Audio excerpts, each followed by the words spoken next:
هذه المشكلة أن تكون الدنيا هي همنا. فلذلك قال نبينا عليه الصلاة والسلام: من كانت الدنيا همه جعل الله فقره بين عينيه. يا الله، الدنيا همه وهو أفقر الناس، يملك الملايين والمليارات لكنه فقير. يقول لي مغسل يغسل الأموات في عمان، يقول: مات رجل مليونير واتصل بي أبناؤه كي أغسله، فبدأت أجهزه للغسيل. بدأت بتغسيله. أين أنتم؟ قالوا: على الطريق. أين أنتم؟ الطريق فيه زحمة. معكم الكفن؟ معنا الكفن. مليونير.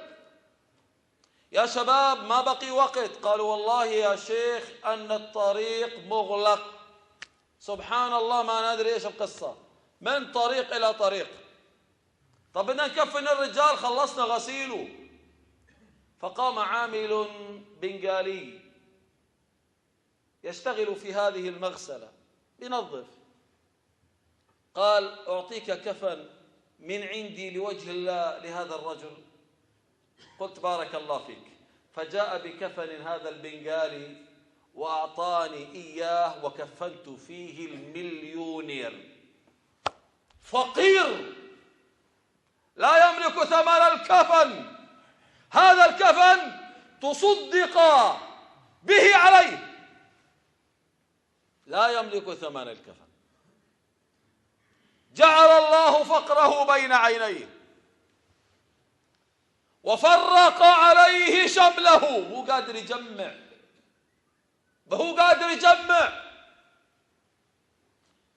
فرق عليه شمله، ولم يأته من الدنيا إلا ما كتب له. اطمئن، ايش راح تأخذ أكثر من الذي كتب لك؟ يقول ابن آدم: مالي وهل لك من مالك يا ابن آدم إلا ما أكلت فأفنيت، وما لبست فأبليت، وما تصدقت فأبقيت. ايش مالك هذا؟ ايش مالك؟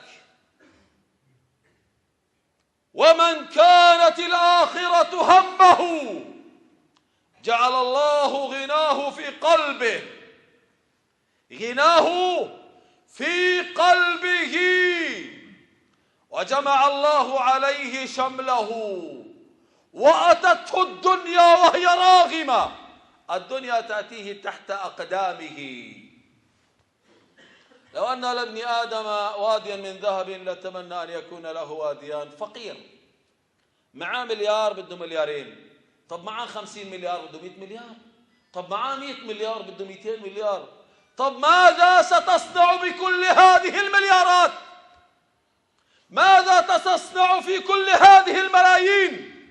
في يوم من الأيام مات أهلنا في الصومال، مات عشرات بل مئات الآلاف جوعا وعطشا.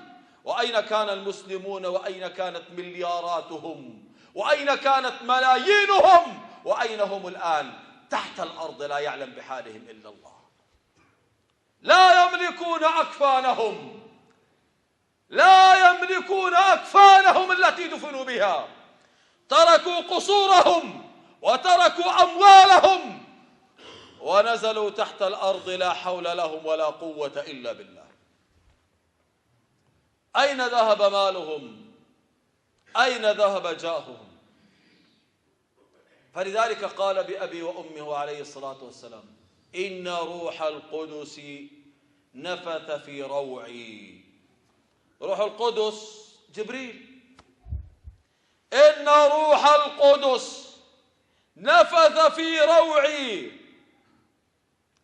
أنه لن تموت نفس حتى تستكمل أجلها وتستوعب رزقها. لن تموت نفس. لا تخاف، اطمئن، كما أجلك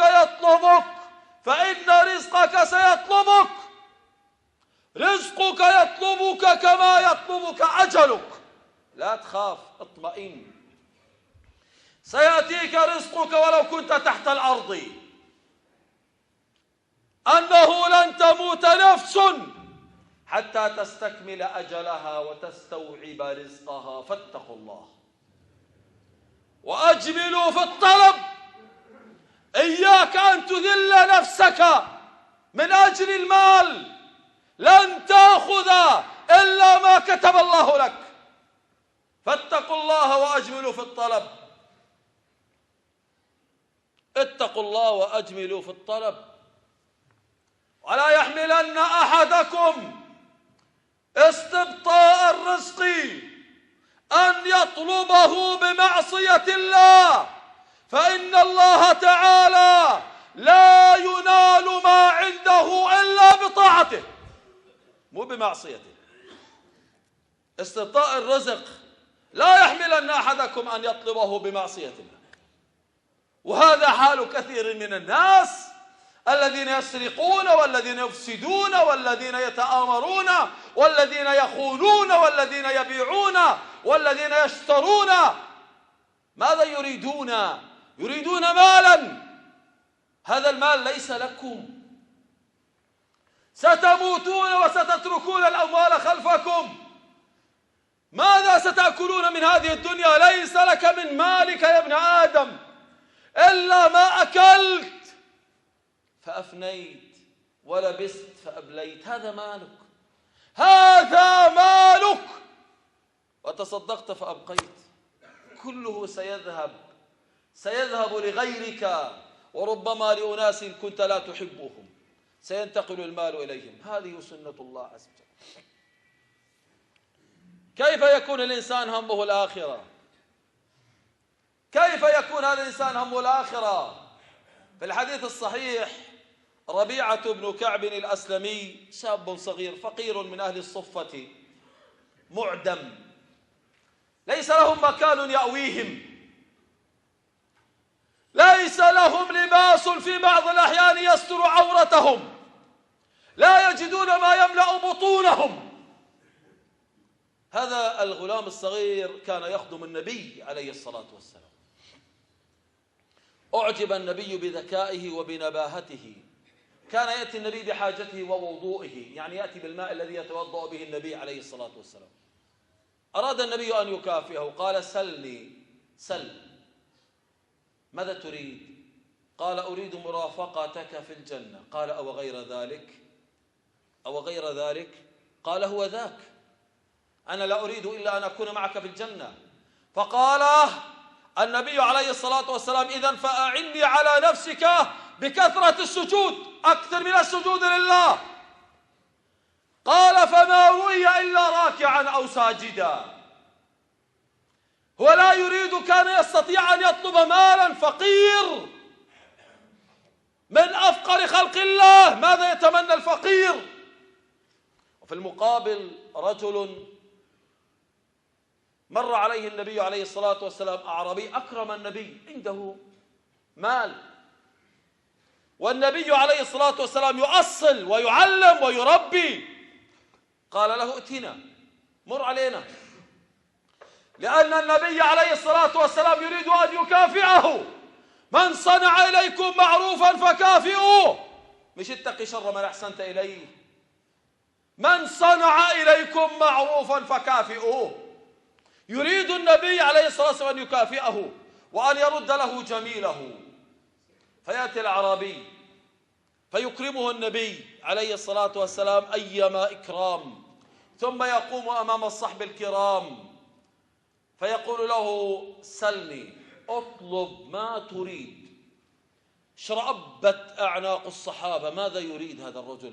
ما الذي سوف يطلبه من النبي؟ النبي ليس ملك، ليس أميرا، النبي عليه الصلاة والسلام نبي رسول، ليس كداود وسليمان كانوا ملوكا وأنبياء، لا يملك من الدنيا شيء، لكن يستطيع أن يدعو له دعوة صالحة طيبة، وربما يأمر أصحابه أن يعطوه شيئا من المال. لكن النبي صلى الله عليه وسلم لا يملك مالا، يملك جنة.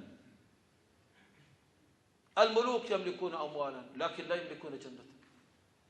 واحد من الأغنياء إخواني يذهب إليه فقير يقول له والله أريد جنة، أو يذهب إلى ملك يقول له أريد جنة، أو إلى رئيس زعيم يقول له الجنة لا يملكها له ولا أبوه حتى يهبها له أو لنفسه، ما يملكها، هذه جنة ربنا لا يملكها أحد. لكن النبي صلى الله عليه وسلم كان يملك أن يقول أنت في الجنة، كان يملك، وهذا الذي يملكه. في يوم من الأيام هشام بن عبد الملك لما دخل الكعبة وجد رأى سالم بن عبد الله بن عمر جده الفاروق، رجل تقي ورع. قالوا هذا سالم جده عمر، فجاء إليه قال سلني. قال وين أسألك؟ هنا في هذا المكان؟ والله إني أستحي أن أسأل غير الله في هذا المكان، أنا في مسجد في بيت الله أسأل غير الله. خجل على نفسه واستحى وخرج من المسجد. فلما خرج سالم قال له هشام الخليفة سلني. قال من حوائج الدنيا أم من حوائج الآخرة؟ بدك تعطيني؟ قال حوائج الآخرة لا أملكها. قال أما الدنيا فوالله ما سألتها الذي يملكها، فكيف أسألها الذي لا يملكها؟ ما أريد الدنيا. إذا من الآخرة أنا بسألك، الآخرة لا تملكونها، ما بتملكوها، ما هي إلكم، ليست لكم وليست لآبائكم، هذه جنة ربنا جل في علاه. فلذلك إخواني سلني يقول له النبي. قال يا رسول الله صلى الله عليه وسلم أريد ناقة أركبها، بدي ناقة أركبها وأعنزا يحتلبها أهلي. شوية عنزة.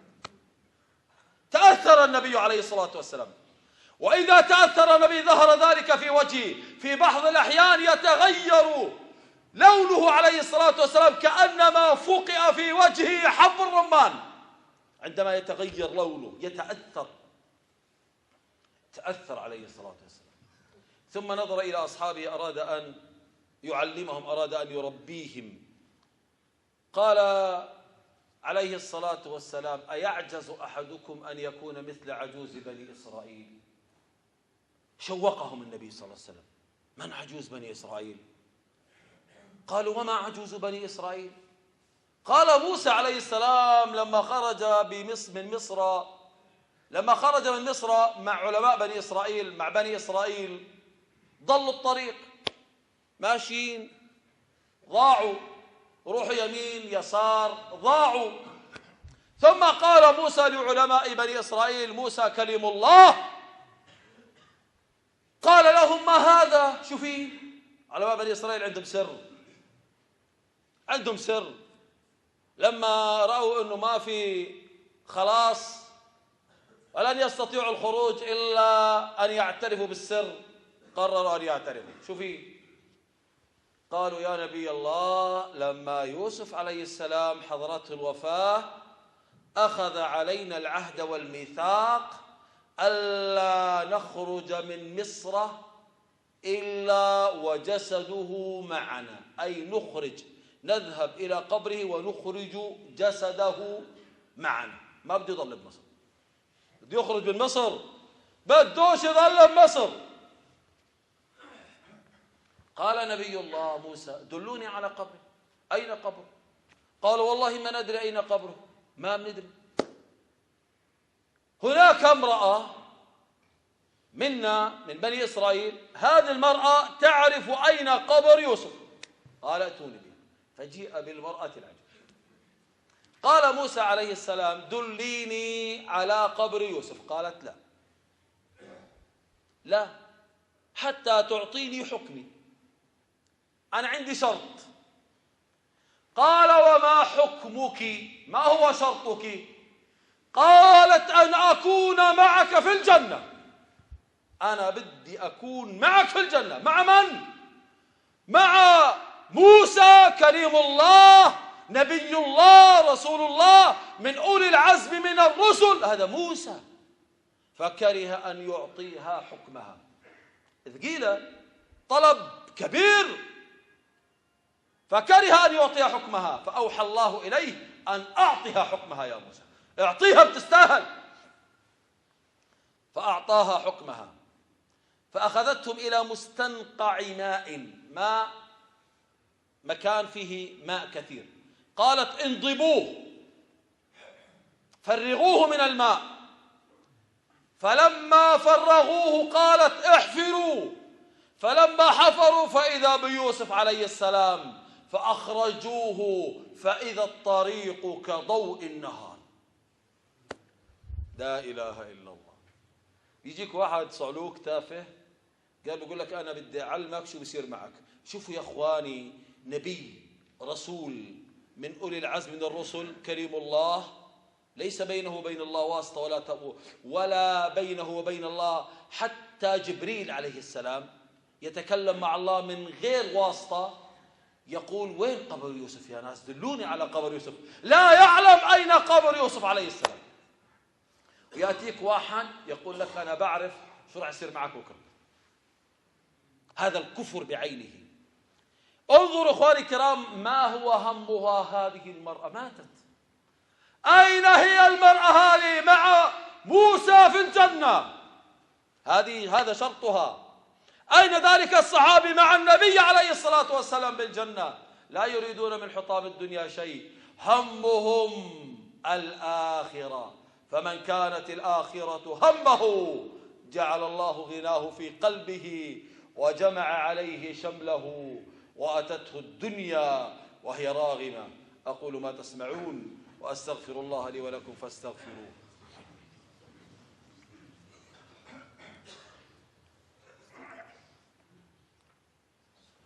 الحمد لله وكفى، وسلام على عباده الذين اصطفى. أخيرا في صلح الحديبية قال النبي عليه الصلاة والسلام لأصحابه الكرام: من يصعد ثنية المرار فإنه يحط عنه ما حط عن بني إسرائيل، تغفر ذنوبه. يقول جابر بن عبد الله راوي الحديث: فكانت خيلنا أول من صعدت الثنية، مسابقة إلى الخير وسابقوا. ثم تتام الناس، ثم الناس اجتمعوا، فقال عليه الصلاة والسلام: كلكم مغفور له، غفر الله لكم جميعا إلا صاحب الجمل الأحمر، هذا لم يغفر له الله. ما قصته؟ عنده جمل ضايع، ترك الناس وذهب يبحث عن جمله، من تلة إلى تلة تلفحه الشمس وهو يبحث عن الجمل. أشفق عليه الصحابة، جاءوا إليه قالوا: اذهب إلى رسول الله يستغفر لك، كلنا مغفور لنا إلا أنت، اذهب إلى رسولنا يستغفر لك. قال: لأن أجد جملي أحب إلي من أن يستغفر لي صاحبكم. أين هو الآن هذا المنافق؟ أين هو الآن المنافق؟ في نار تلظى لا يصلاها إلا الأشقى. وأين أولئك الذين طلبوا ما عند الله في جنات ونهر في مقعد صدق عند مليك مقتدر؟ اللهم اجعلني وإياكم وآباءنا معهم برحمتك يا أرحم الراحمين. واعلموا عباد الله أن الله أمركم بأمر بدأ به بنفسه وثنى بملائكة قدسه، فقال عز من قائل: إن الله وملائكته يصلون على النبي يا أيها الذين آمنوا صلوا عليه وسلموا تسليما.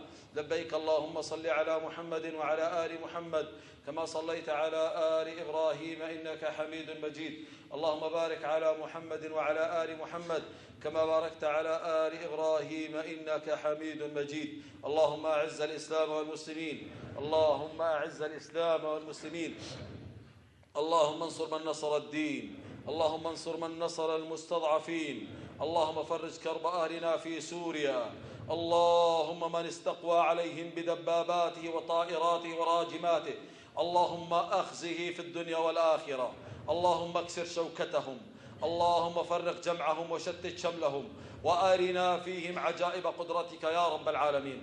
اللهم كل المستضعفين في مشارق الأرض ومغاربها، اللهم كل إخواننا المرابطين في بيت المقدس، اللهم ارزقنا فيه صلاة بعز ومعزة وكرامة ونصر وتأييد وتمكين يا رب العالمين. اللهم لا تجعل الدنيا أكبر همنا ولا مبلغ علمنا ولا إلى النار مصيرنا. اللهم وفق حكام المسلمين للحكم بكتابك وسنة نبيك محمد صلى الله عليه وسلم. اللهم اجعلهم سلما لأوليائك حربا على أعدائك، آمرين بالمعروف مؤتمرين به ناهين عن المنكر منتهين عنه. عباد الله، إن الله يأمر بالعدل والإحسان وإيتاء ذي القربى وينهى عن الفحشاء والمنكر والبغي يعظكم لعلكم تذكرون. اذكروا الله العظيم يذكركم واشكروه على نعمه يزدكم ولذكر الله أكبر والله يعلم ما تصنع.